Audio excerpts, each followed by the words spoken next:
The morning at the Nashville Greyhound station unfolded like any other. A chaotic symphony of hurried goodbyes, blaring announcements, and the mingling sense of diesel fuel and day-old coffee. Travelers clutched tickets while navigating through crowds, street vendors hawked overpriced snacks, and the weathered loudspeakers crackled with barely intelligible departure calls. In this tumultuous scene of human transit, no one paid attention to the small concrete bench nestled beneath the shadow of a support column in the eastern corner of the terminal. No one except for an unlikely witness whose presence had long been taken for granted by the station's regular employees. Amid the cacophony of the bustling terminal, a young woman in a worn grey hoodie moved with calculated steps, her eyes darting nervously as she approached the bench. Sarah Mitchell had rehearsed this moment countless times in her mind, but nothing had prepared her for the crushing weight in her chest as she gently placed the small bundle wrapped in a faded yellow blanket onto the cold concrete. The infant, barely 3 months old, had finally drifted to sleep after hours of inconsolable crying. For just a moment, Sarah's trembling fingers lingered on the blanket, her tear-streaked face betraying the war raging within her. Then, with a sharp intake of breath, she turned and disappeared into the maze of idling buses, never looking back as she boarded the 9:15 express to Louisville. In the commotion of the Monday morning rush, not a single person noticed the abandoned baby. Not a single human, that is. Perched on his custom stand near the ticket counter, Whiskey, the African grey parrot who had been the unofficial mascot of the Nashville station for nearly a decade, tilted his head curiously. The bird, known for his uncanny ability to mimic human voices and phrases, had been gifted to the station years ago by a grateful traveler and had since become something of a local celebrity. Regular passengers often stopped to offer him a treat or teach him new phrases, which Whiskey would repeat with startling accuracy. But now, his beady eyes fixed on the small yellow bundle that occasionally shifted with tiny movements. What happened next would later be described by witnesses as nothing short of extraordinary. Whiskey began to screech in a way he never had before. "Baby crying! Help! Baby crying!" The parrot's voice rose above the terminal noise, shifting between different tones as if cycling through his vast repertoire of human voices. "Look there, baby alone, help!" At first, the station employees dismissed it as another of Whiskey's random vocal performances. Ray Thompson, a janitor who had worked at the station for nearly 15 years, chuckled as he pushed his mop bucket past the bird's perch. "Calm down, you old feather duster," he said good-naturedly, reaching into his pocket for one of the sunflower seeds he kept specifically for Whiskey. But the parrot refused the treat, instead flapping his wings agitatedly and continuing his unusual calls with increasing urgency. "Baby crying, help over there!" Whiskey screeched, his head bobbing toward the eastern corner. Ray frowned, an uneasy feeling settling in his stomach. In all his years working alongside the station's feathered sentinel, he'd never seen Whiskey so agitated. "What's got into you today?" he murmured, following the direction of the bird's gaze. That's when he saw it, a slight movement from the yellow bundle on the bench, followed by the unmistakable sound of an infant's whimper. The realization hit Ray like a physical blow. "Oh my God," he whispered, dropping his mop with a clatter as he rushed toward the bench.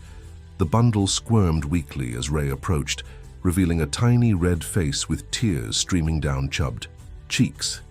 The baby, a girl Ray would later learn, was overheated in the stuffy terminal, her diaper soaked through the thin blanket. "We need help over here," Ray shouted, his weathered hands hovering uncertainly over the infant. "Someone call 911, there's a baby." Within minutes, the quiet corner transformed into a flurry of activity. Station security cordoned off the area while waiting for emergency services. Linda Pearson, a ticket agent with grandchildren of her own, cradled the infant with practiced ease, cooing softly while checking for obvious signs of distress.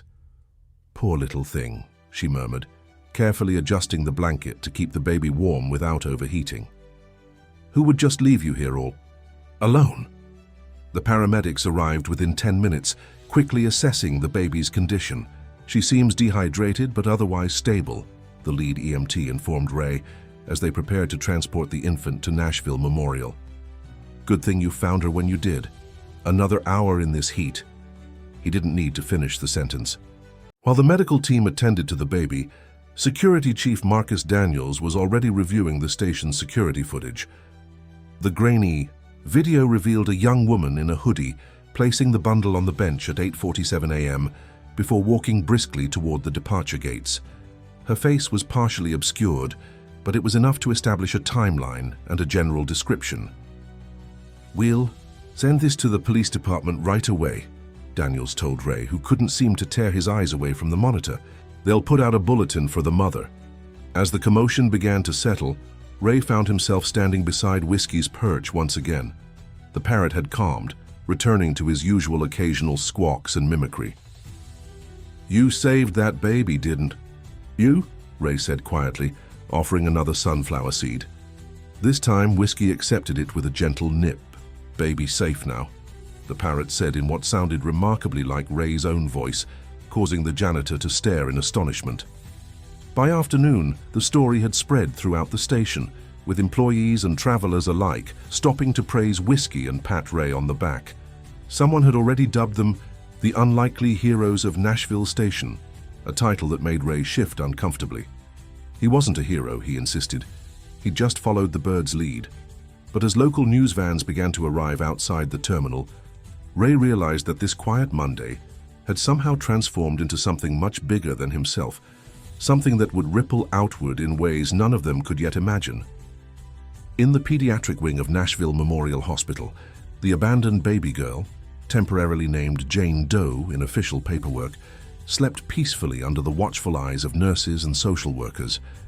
And across town, Sarah Mitchell sat alone, on a park bench, her body racked with silent sobs as she stared at the single photograph on her phone, a smiling infant with bright eyes, taken just 2 weeks earlier.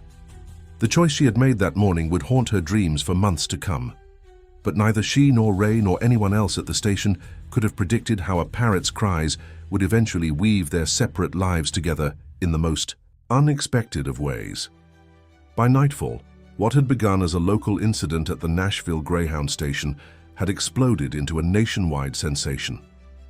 The story of a talking parrot alerting a janitor to an abandoned baby struck a chord that resonated far beyond Tennessee state lines. Ray Thompson's phone wouldn't stop ringing, and Whiskey had become an overnight celebrity. With social media, hashtags like Tunat Hero Parrot and Nice Whiskey, the watchbird trending across platforms. The modest janitor had never sought the spotlight, preferring the quiet rhythm of his daily routine, but now found himself thrust center stage in a drama he hadn't asked to join. "Mr. Thompson, how does it feel to be a hero?" The question came from a bright-eyed reporter from Channel 5 News, one of many who had descended upon the station, transforming the usually mundane transit hub into a media circus. Ray shifted uncomfortably under the glare of camera lights. His work uniform felt suddenly inadequate. His salt and pepper hair hastily combed with his fingers, moments before being pulled in front of the cameras.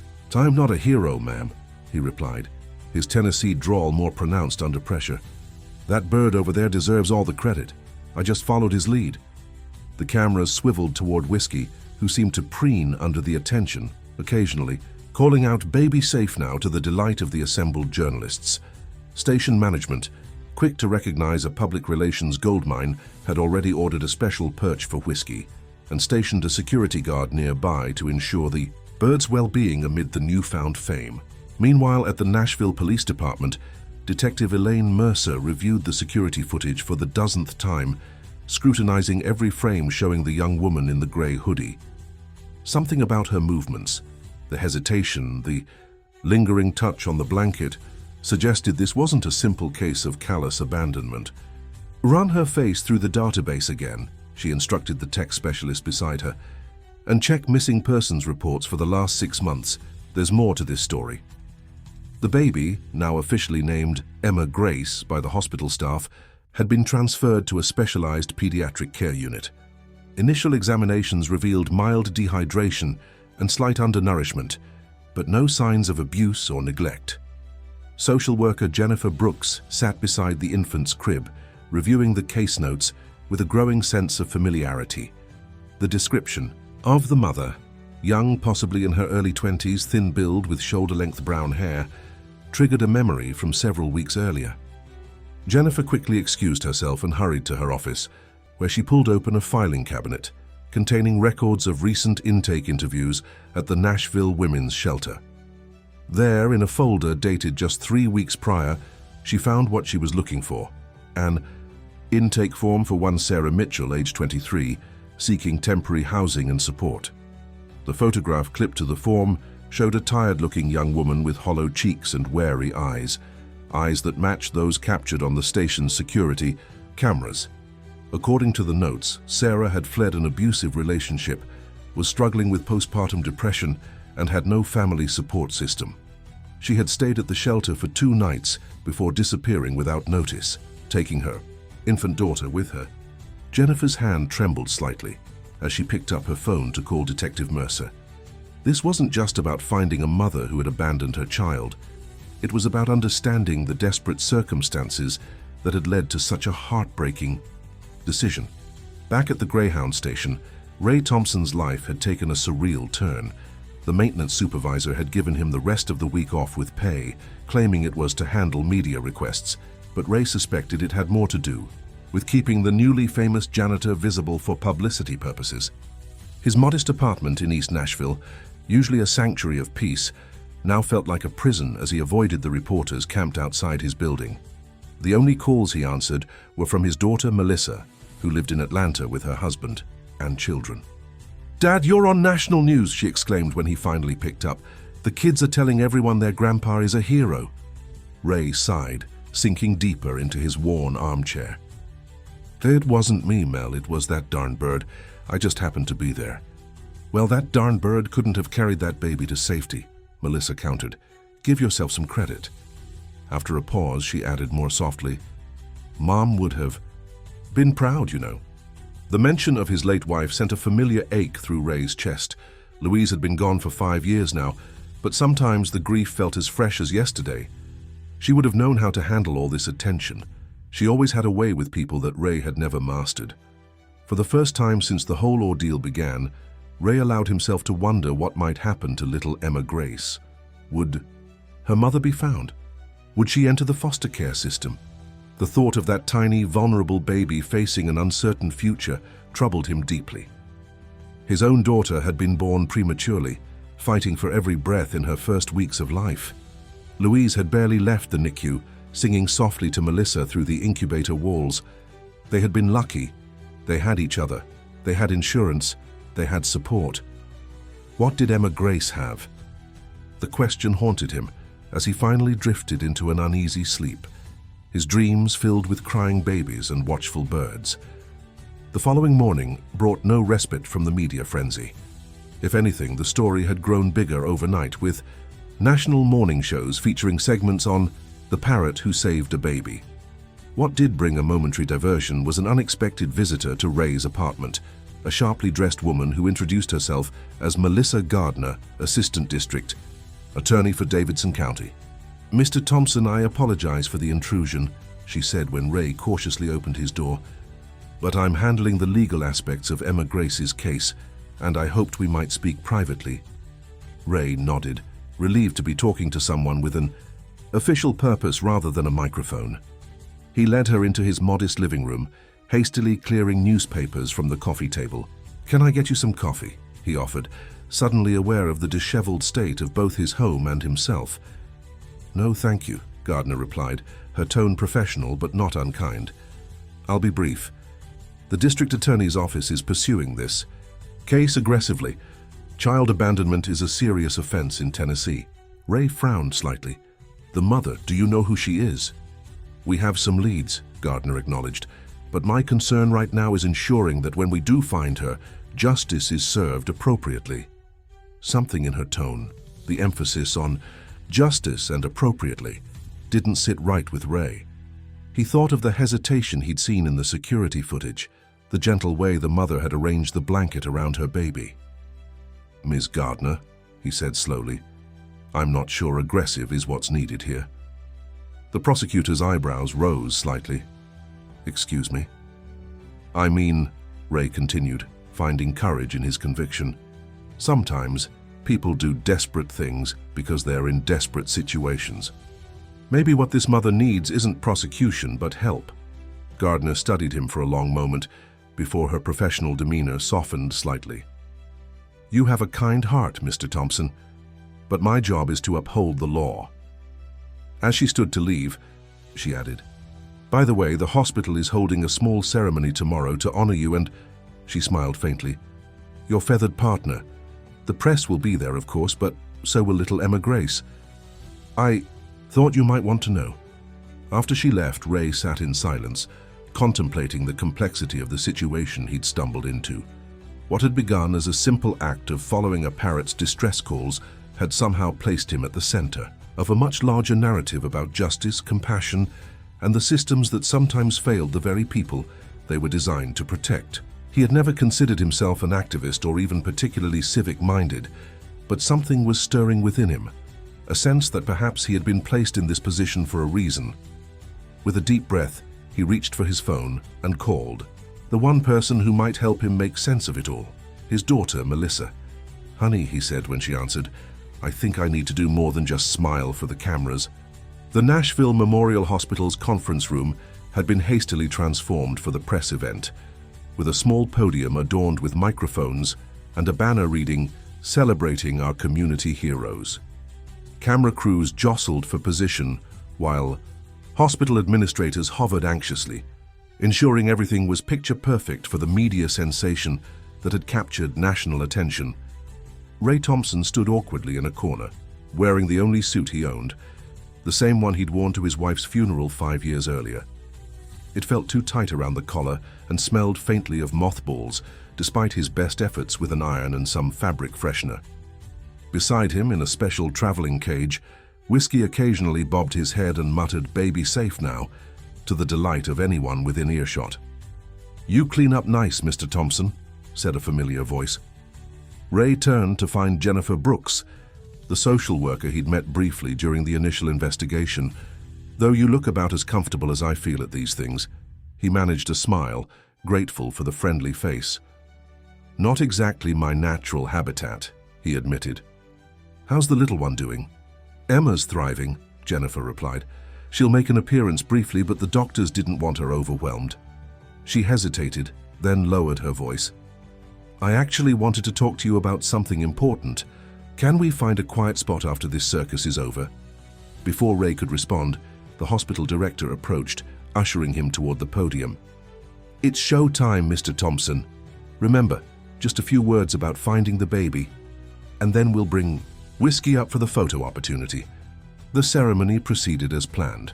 Speeches from the hospital director and the police chief, followed by Ray's reluctant moment at the microphone. He kept his comments brief, redirecting praise to the true hero, Whiskey. When a nurse brought in Emma Grace, swaddled in a new pink blanket, the room erupted in a chorus of awes and camera shutters. The infant, now healthier and more alert, blinked at the commotion with wide blue eyes. Ray felt an unexpected tug at his heart as he gazed at the tiny face that had so dramatically altered the course of his ordinary life. After the formal proceedings, as promised, Jennifer led Ray to a quiet consultation room away from the media frenzy. She closed the door firmly behind them and pulled a file from her bag. "What I'm about to share with you isn't public information," she began, her expression serious. "But I think you deserve to know, given your involvement." She opened the file, revealing a photograph of a young woman with hollowed cheeks and haunted eyes. "This is Sarah Mitchell, age 23. I believe she's Emma's mother." Ray leaned forward, studying the photo. "How did you figure it out?" "She stayed at the women's shelter where I volunteer 3 weeks ago," Jennifer explained. "She was fleeing an abusive relationship, had no money, no family support, and was showing clear signs of severe postpartum depression. We tried to get her into a program, but our resources are limited and the waiting lists are long. She disappeared after 2 nights. We thought she might have returned to her abuser, which happens more often than you'd think." Ray's throat tightened as the faceless woman from the security footage suddenly became real. A young mother in crisis, not a heartless abandoner. "Does the prosecutor know about this?" "I've shared my suspicions with Detective Mercer," Jennifer confirmed. But Assistant DA Gardner is still pushing for criminal charges when Sarah is found. That's actually why I wanted to talk to you. She leaned forward intently. You've become something of a public figure in this case. People listen. When you speak, if you were to advocate for compassion rather than punishment, the implication hung in the air between them. Ray rubbed his weathered hands together, considering the unexpected responsibility that had been placed on his shoulders. I'm just a janitor, he said quietly. I don't know the first thing about advocacy or speaking out. Sometimes the most powerful voices are the ones that have never sought to be heard, Jennifer replied. Just think about it. Their conversation was interrupted by a knock at the door. Ray's daughter Melissa entered, having just arrived from Atlanta for the ceremony. After quick introductions, Jennifer excused herself, leaving father and daughter alone. You look exhausted, Dad, Melissa observed, embracing him tightly. How are you holding up with all this attention? Ray sank into a chair, suddenly feeling every one of his 62 years. It's a lot, he admitted, and now it seems like I'm supposed to take a stand on how they handle the mother when they find her. He briefly explained what Jennifer had shared about Sarah Mitchell's circumstances. Melissa listened intently, her expression thoughtful. As a high school counselor, she had seen firsthand how systems could fail the vulnerable. You know, she said after a moment, Mom would have been the first to stand up for this woman. The mention of Louise brought a sad smile to Ray's face. His late wife had been a fierce advocate for struggling mothers during her years as a labor and delivery nurse.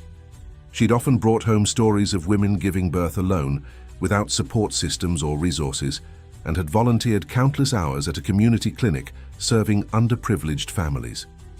She would have taken one look at this situation and marched straight into that prosecutor's office, Ray agreed, feeling a familiar ache at her absence. Louise always saw people, not cases.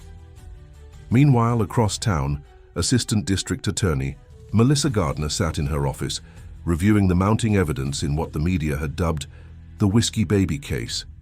Her phone hadn't stopped ringing with calls from reporters, politicians, and various advocacy groups, all wanting statements or inside information. The case had touched a nerve in the public consciousness, becoming a flashpoint for discussions about child welfare, maternal support, and community responsibility. Gardner prided herself on her tough but fair approach to justice. In her 8 years with the DA's office, she had built a reputation as someone who wouldn't back down from difficult prosecutions. But as she reviewed the social worker's report on Sarah Mitchell's history, something uncomfortable stirred within her. The photographs of Sarah's injuries from her abusive partner were particularly disturbing. Bruises around her neck, a fractured wrist that hadn't been properly set, and reports of escalating threats.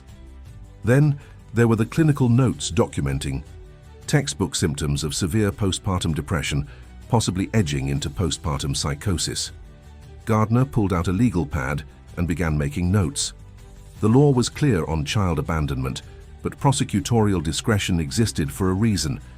The question wasn't whether Sarah had left her baby, she clearly had, but whether criminal prosecution served the interests of justice in this particular case. The publicity surrounding the case complicated matters further, with national attention focused on Nashville. The DA's office was under pressure to demonstrate that they took child endangerment seriously, yet Gardner couldn't shake the feeling that pursuing maximum charges against a desperate, mentally ill young mother might satisfy the letter of the law while betraying its spirit. Her contemplation was interrupted by her assistant announcing an unexpected visitor, Detective Elaine Mercer.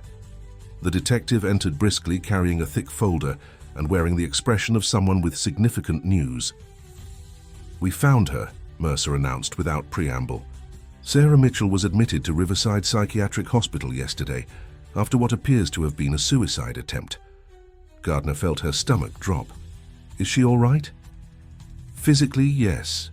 Mentally, Mercer shrugged. The doctors say she's in an acute state of psychological distress. She's been asking about her baby. Apparently, she's terrified that something happened to her. The detective placed a USB drive on Gardner's desk.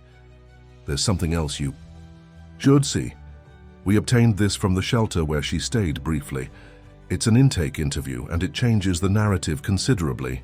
Back at the hospital, the media event had finally wound down, allowing Ray a moment of unexpected privacy with baby Emma. The nurse had allowed him to hold her briefly before she was returned to the pediatric ward. As he cradled the infant, marveling at how something so small could feel so significant, Ray made a decision. "I'm not much of a fighter," he told the baby softly, "but your mama needs someone in her corner, and it looks like that might be me." Emma responded by gripping his finger with surprising strength, her blue eyes focusing on his face with an intensity that seemed impossible for one so young. For just a moment, Ray could have sworn he saw Louise's determination in that gaze. When he finally handed Emma back to the nurse, he felt a sense of purpose he hadn't experienced in years. The story wasn't over. In fact, he realized it was just beginning to reveal its true complexity. As Ray left the hospital with his daughter, neither of them noticed the slender figure watching from across the street, a man in his early 30s with cold eyes and a calculating expression. Derek Collins had been following the news coverage with growing interest, recognizing his ex-girlfriend in the blurred security footage that had been released to the public. If Sarah had abandoned their child, perhaps he could use that to his advantage, both legally and financially. The media frenzy around the whiskey baby presented opportunities he hadn't anticipated when Sarah had fled their apartment 3 months earlier. He smiled thinly as he watched Ray and Melissa drive away. The old janitor had no idea how many lives were now intertwined in this unfolding drama, or how his simple act of responding to a parrot's call would ultimately challenge an entire community to re-examine its values, its systems, and its capacity for both justice and mercy. The stark fluorescent lights of Riverside Psychiatric Hospital cast harsh shadows across Sarah Mitchell's face as she sat hunched in a vinyl chair, her hospital gown hanging loosely on her diminished frame. Her eyes, once bright with dreams of a better future, now held the vacant stare of someone who had been hollowed out by circumstances beyond her control. Through the observation window, Assistant District Attorney Melissa Gardner watched silently, the intake interview playing on her tablet, providing a soundtrack to the scene before her. "I tried everything," Sarah's recorded voice wavered. "3 jobs, sleeping in my car, selling my blood. But Derek kept finding us, threatening us. The baby wouldn't stop crying. I couldn't think straight anymore. I just wanted her to be safe, safer than she was with me." Gardner paused the recording, unable to reconcile the broken young woman in the hospital room with the monster the media had portrayed. A callous mother who had abandoned her child in a bus station. The facts were the same, but the context changed. Everything. "She hasn't been formally charged," Detective Mercer reminded her, standing beside Gardner at the window. "That's still your call." Gardner nodded, her normally decisive mind uncharacteristically conflicted. "I need to speak with her directly. The doctors advised against any official questioning right now," Mercer cautioned. "They're concerned about her psychological stability. Not as a prosecutor," Gardner clarified, "just as a person who wants to understand." 20 minutes later, after gaining reluctant approval from the psychiatric staff, Gardner sat across from Sarah in a small consultation room. Without her power suit and briefcase, without the formal trappings of her position, Gardner had deliberately positioned herself as just another woman, hoping to create space for an honest conversation. "Do you know who I am?" she asked gently. Sarah nodded, a flicker of fear crossing her face. "You're the one who decides if I go to prison." Gardner winced internally at the blunt assessment. "I'm also someone who wants to hear your side of the story. The full version, not just what fits into sound bites on the evening news." Sarah's hands trembled as she clasped them in her lap. "Is Emma okay?" "They won't tell me anything. I keep asking, but..." "She's fine," Gardner assured her quickly. "Healthy and being well cared for." The visible relief that washed over Sarah's face was profound, her entire body seeming to release a tension she'd been holding for days. "I didn't abandon her," Sarah whispered, tears welling in her eyes. "I saved her. It was the only way I could think of." For the next hour, Gardner listened as Sarah described a nightmare that had begun with a charming relationship and descended into isolation, control, and eventually violence. Derek Collins had systematically cut her off from friends and family, monitored her every move, and when she became pregnant, used the baby as another tool of manipulation. After Emma's birth, Sarah's deteriorating mental health, undiagnosed postpartum depression compounded by trauma and fear, had created a perfect storm of desperation. "I knew the bus station had security," Sarah explained, wiping tears with the back of her hand. "And cameras, and that bird. Everyone knows about Whiskey. I thought someone would find her quickly. Someone better than me. Someone who could keep her safe from Derek." Gardner had prosecuted hundreds of cases involving women like Sarah, women who had made choices that looked criminal on the surface, but were actually desperate attempts at survival. How many had she failed to truly see? How many complex human stories had she reduced to simple narratives of guilt and punishment? "What do you want?" Gardner asked finally. "If you could have anything right now, what would it be?" Sarah's answer came without hesitation. "To be the mother Emma deserves, to be well enough, safe enough to give her the life she should have." Across town, Ray Thompson was experiencing his own moment of reckoning as he sat in Jennifer Brooks' cluttered office at the Family Support Center. The social worker had just shown him the same intake video that Gardner had watched, and Ray found himself fighting back tears. "The system failed her at every turn," Jennifer explained, closing her laptop. "The domestic violence shelter was full when she first sought help. The mental health crisis line put her on a callback list that's weeks long. The affordable housing waitlist in this city is measured in years, not months, and without insurance, postpartum care was basically non-existent." Ray shook his head, the injustice of it stirring something deep within him. "How is this possible? In Nashville? In America?" "It's not just possible, it's common," Jennifer replied, her voice carrying the weariness of someone who fought these battles daily. "For every Sarah Mitchell who makes headlines, there are hundreds more suffering silently." Ray's daughter, Melissa, who had extended her visit to support her father through the media attention, placed a hand on his shoulder. "Dad, remember what Mom always said about systems? They're made by people so they can be changed by people." The mention of Louise brought clarity to Ray's thoughts. His late wife had never been one to simply accept injustice.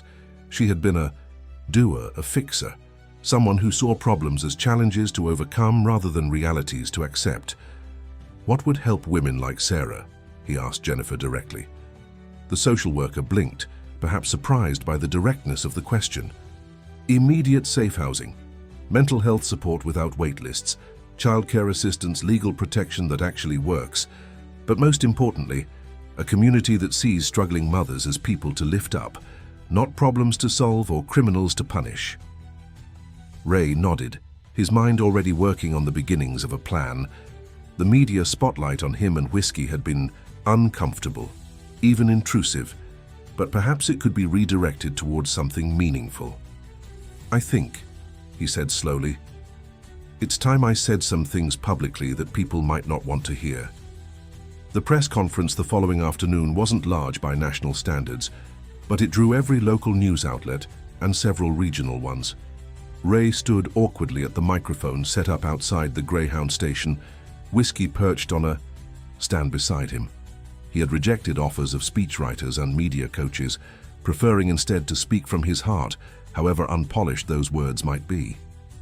"Most of you know me as the janitor who found a baby because a parrot made a fuss," he began, his voice steadier than he'd expected. "But this isn't about me or Whiskey. It's about a young mother named Sarah Mitchell, who loved her daughter so much that she gave her up to keep her safe." He paused, making eye contact with the assembled reporters. "We've been asking the wrong questions. Instead of, how could a mother abandon her child, we should be asking what kind of society forces a mother to such a desperate choice."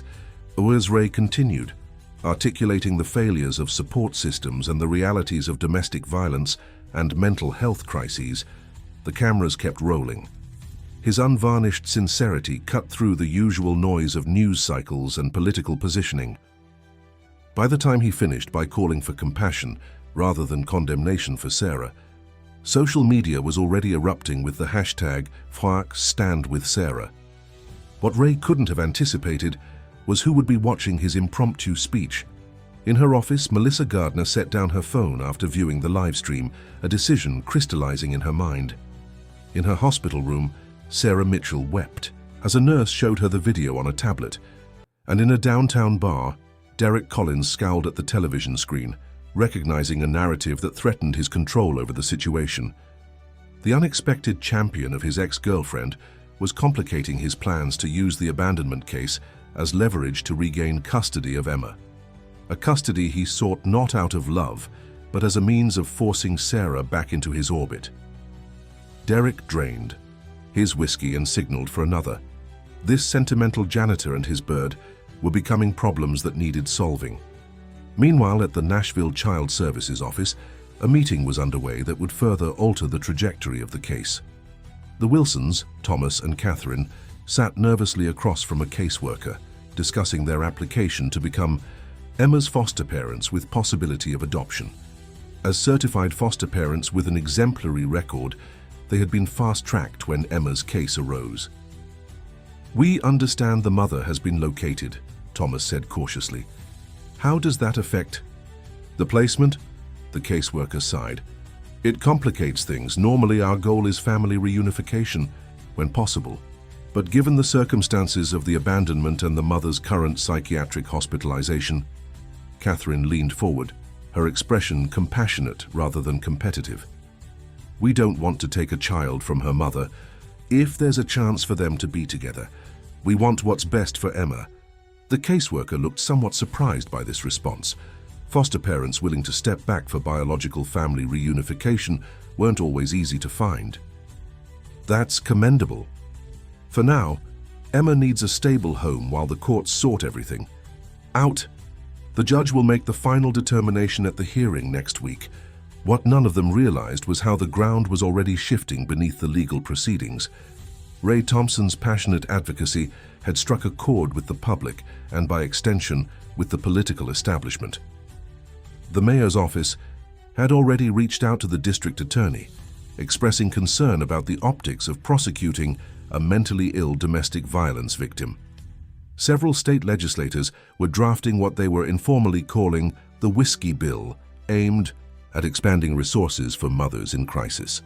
And in the most unexpected development of all, Assistant District Attorney Melissa Gardner was preparing to make an announcement that would shock her colleagues and reshape her career trajectory. As night fell over Nashville, the various players in this unfolding drama found themselves at personal crossroads. Ray sat on his porch fielding calls from advocacy groups and media outlets, wondering how a simple act of following a parrot's distress calls had led him to this moment of accidental activism. Sarah stared at the ceiling of her hospital room, daring to hope for the first time in months that there might be a path forward with her daughter. Gardner worked late into the night, preparing documentation that would redirect the case in ways her former self would never have considered. And somewhere in the shadows, Derek Collins made calls of his own, determined not to be written out of a story he still believed he controlled. None of them could have predicted how their separate journeys would converge in the days ahead, or how a parrot named Whiskey had set in motion changes that would ripple far beyond a single case of a baby found on a bench. 6 months later, the Nashville Greyhound station bore little resemblance to the place where Emma Grace had been found. A newly constructed safe haven center now occupied what had once been an underutilized waiting area. The bright, welcoming space featured private consultation rooms, a medical assessment area, and a 24-hour staff of social workers and counselors. Above the entrance, a colorful sign depicted a stylized parrot with the words, "Whiskey's watch, no one stands alone." The transformation of the bus station was just one visible manifestation of the changes that had swept through Nashville in the wake of what locals now simply called the Whiskey Miracle.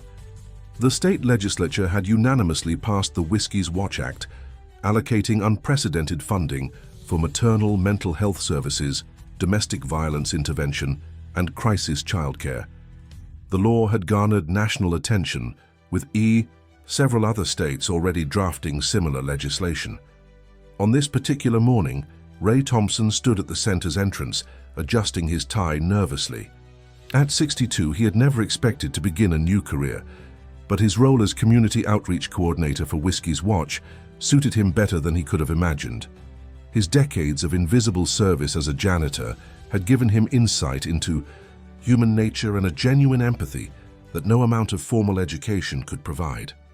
"Ready for the big day?" Jennifer Brooks asked, approaching with 2 coffee cups and handing one to Ray. Now the executive director of the center, Jennifer had been instrumental in translating public sentiment into practical action.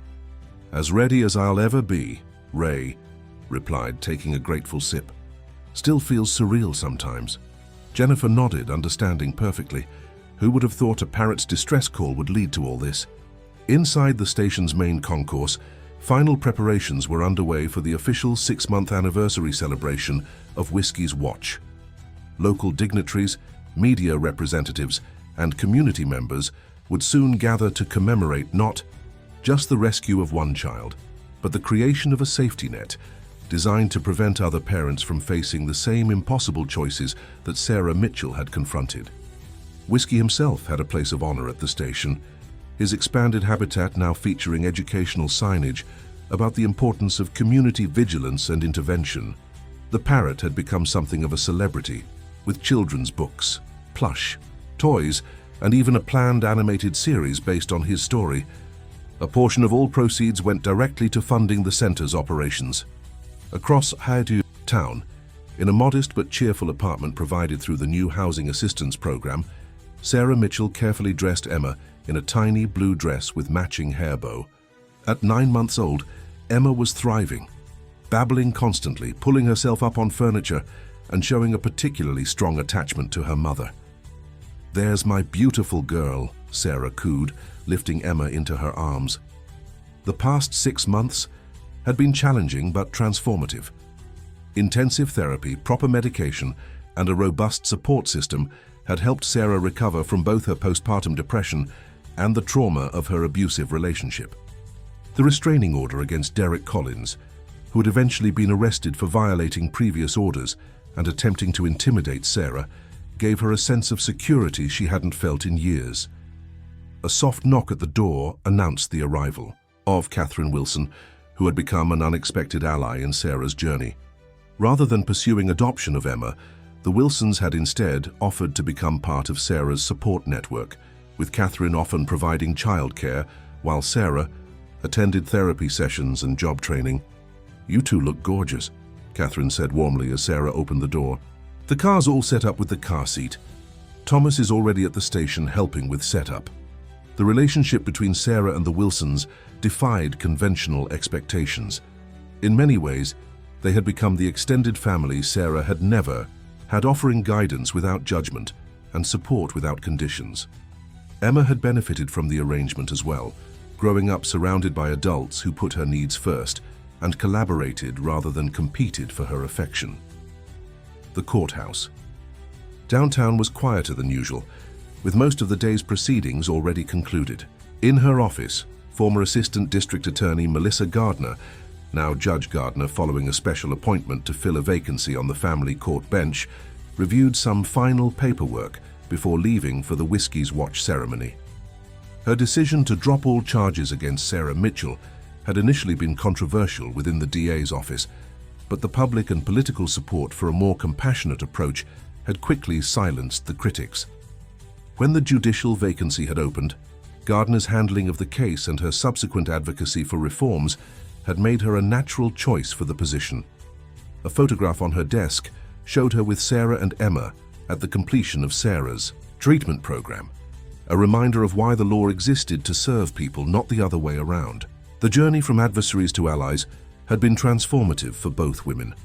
Sarah's case had forced Gardner to re-examine her entire approach to justice, while Gardner's eventual support had been crucial in Sarah's recovery and in regaining full custody of Emma. The Whiskey's Watch celebration began precisely at noon, with the station's main concourse transformed by banners, displays, and information booths representing various community services. Mayor Anderson delivered opening remarks, praising the collaborative effort that had turned a moment of crisis into lasting positive change.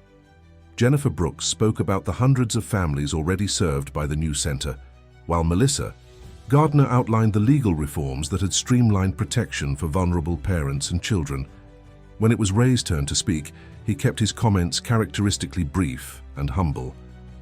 "I'm just a janitor who followed a bird's lead," he said, drawing appreciative laughter from the crowd. But that's really what community is about, paying attention to the signals around us, listening when someone or something is trying to tell us something's wrong, and having the courage to investigate instead of walking past. He gestured toward Whiskey, who sat regally on his perch nearby. "This old bird taught Nashville something important. Sometimes the most important voices are the ones we're not expecting to hear." The highlight of the ceremony came when Sarah Mitchell, with Emma in her arms, unveiled a commemorative plaque that would be permanently installed in the station. The plaque featured an engraving of Whiskey and the words, "For every visible crisis, there are countless invisible struggles. May we always have the wisdom to hear the calls for help that cannot be spoken." As cameras flashed and applause filled the station, Emma reached out toward Whiskey with delighted curiosity. The parrot, as if understanding the significance of the moment, bobbed his head and called out, "Baby safe now," in his distinctive voice. The phrase, once born of urgency, had become a declaration of triumph, not just for one child, but for a community that had found its conscience. After the formal proceedings, as attendees mingled and explored the center's facilities, Ray found himself standing somewhat apart, watching the scene with quiet satisfaction. His daughter, Melissa, who had flown in from Atlanta for the event, joined him with a proud smile. "Mom would have loved this," she said, slipping her arm through his.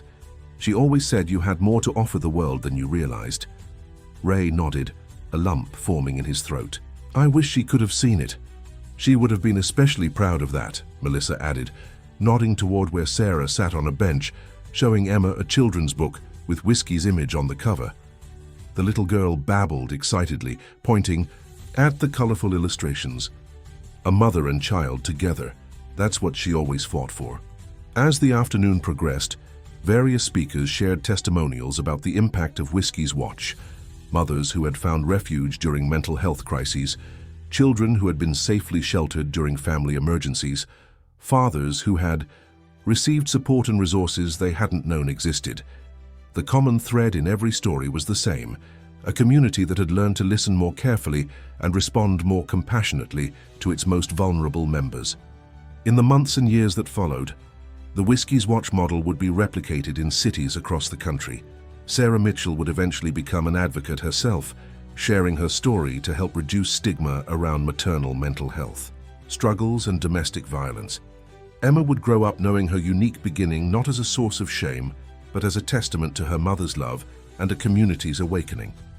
And Ray Thompson, the unassuming janitor who had simply followed a parrot's distress calls, would find purpose in his unexpected second act, proving that heroes often come from the most ordinary places, requiring only the courage to pay attention and the compassion to act.